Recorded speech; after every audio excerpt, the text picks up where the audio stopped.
कभी सोचा है कि इतिहास में कुछ घुमंतू कबीले कैसे एक बहुत बड़े साम्राज्य की नींव रख सकते हैं? है ना कमाल की बात। आज हम ऐसे ही एक समूह शकों की कहानी जानेंगे। ये कहानी शुरू होती है सेंट्रल एशिया के मैदानों से और पहुंचती है सीधे भारत तक।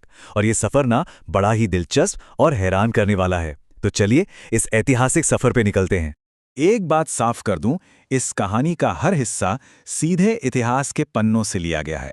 हम तथ्यों को ठीक वैसे ही देखेंगे जैसे वे इस प्राचीन लेख में दर्ज हैं, बिना किसी मिलावट के। तो चलिए सीधे सोर्स पर चलते हैं और देखते हैं कि शकों की कहानी आखिर है क्या।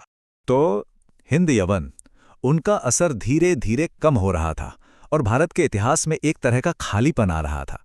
लेकिन जैसा कि हम जानते हैं, इतिहास कभी खाली नहीं रहता, है ना? एक नई पावर उभर रही थी। अब सवाल ये था कि आखिर ये लोग थे कौन और आए कहां से थे?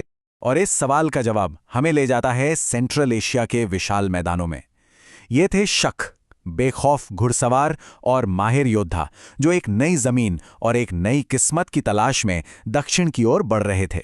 जरा सोचिए, एक ऐसे कबीले के बारे में जिनकी पूरी जिंदगी अपने जानवरों के इर्द गिर्द घूमती है। शक असल में पशुपालक थे और हुआ यूं कि सेंट्रल एशिया में चारागाह मतलब जहां जानवर चरते हैं वो सूखने लगे। अब अपने लोगों और जानवरों के लिए एक नया घर तो खोजना ही था, तो उन्होंने भारत की उपजाऊ जमीन की तरफ अपना रुख किया। लेकिन शक सिर्फ एक जगह आकर नहीं बसे।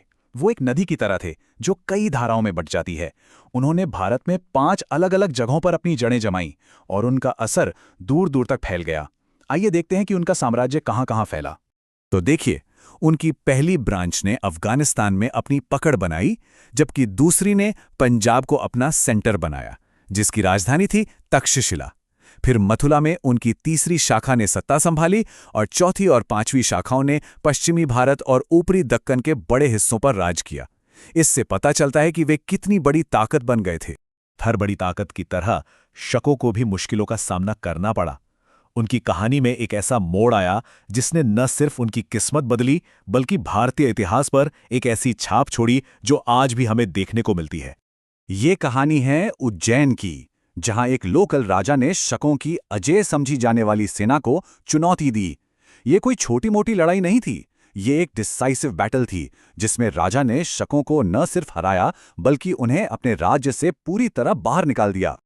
और ये ऐतिहासिक पल आया 58 ईसा पूर्व में।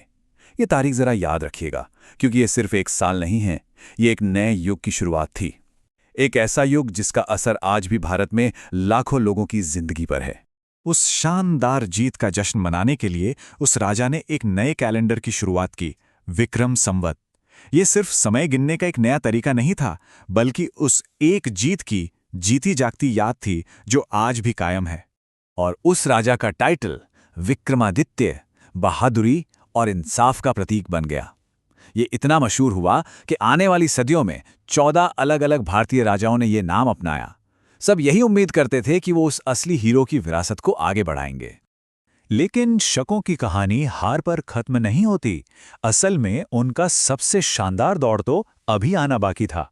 अब हम मिलेंगे उनके सबसे मशहूर शासक रुद्रदामन से, एक ऐसा शख्स जो शकों को नई ऊंचाइयों पर ले गया।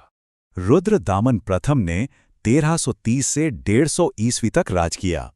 सिर्फ 20 सालों में उन्होंने न सिर्फ गुजरात जैसे बड़े इलाके पर शासन किया, बल्कि मौर्यों की बनवाई हुई प्राचीन सुदर्शन झील की मरम्मत भी करवाई, जो उनके एडमिनिस्ट्रेटिव स्किल्स का सबूत है। रुद्रदामन की विरासत 3 पिलर्स पर टिकी है। पहला, पश्चिमी भारत में एक ताकतवर साम्राज्य बनाना। दूसरा, सुदर्शन झील की मरम्मत करके लोगों का भला करना। और तीसरा, जो शायद सबसे जरूरी है, उन्होंने संस्कृत में पहला लंबा शिलालेख जारी करके भाषा और साहित्य के इतिहास में एक नया चैप्टर शुरू किया। रुद्रदामन का जो गिरनार शिलालेख है ना, वो एक तरह से गेम चेंजर था। आप सोचिए, उस जमाने तक जितने भी बड़े शिलालेख थे वो सब प्राकृत में लिखे जाते थे, जो आम लोगों की भाषा थी। ये पहला ऐसा लंबा शिलालेख था जो एकदम शुद्ध संस्कृत में लिखा गया। इसने संस्कृत को एक तरह से रॉयल स्टेटस दे दिया और यहीं से एक नई साहित्यिक परंपरा की शुरुआत हुई। तो आखिर में शकों की विरासत क्या थी? क्या वो सिर्फ इतिहास में आए एक और आक्रमणकारी थे, या उन्होंने भारत के कल्चर और समाज पर कोई गहरी और स्थायी छाप छोड़ी? चलिए इस सवाल को थोड़ा और समझते हैं। जहां शकों की दूसरी शाखाएं वक्त के साथ खत्म हो गईं, वहीं पश्चिमी भारत वाली शाखा ने करीब 400 सालों तक राज किया। ये बहुत ही लंबा समय है जो उनकी स्थिरता और उनके शासन करने के तरीके को दिखाता है।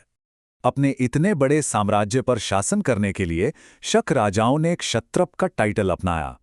ये सिर्फ एक नाम नहीं था, ये उनके यूनिक एडमिनिस्ट्रेटिव सिस्टम का सिंबल था जिसने उन्हें इतने लंबे समय तक सत्ता में बने रहने में मदद की। तो अब हम एक बहुत ही दिलचस्प पहेली पर आकर खड़े हो गए हैं। एक ऐसा समूह जिसे एक बार हराया गया, भगा दिया गया, वो आखिर कैसे लगभग 400 सालों तक राज कर पाया? और सिर्फ राज ही नहीं किया, बल्कि संस्कृत शिलालेख जैसी एक सांस्कृतिक विरासत भी छोड़ गया। शकों की कहानी हमें यही याद दिलाती है कि इतिहास में हार का मतलब हमेशा अंत नहीं होता।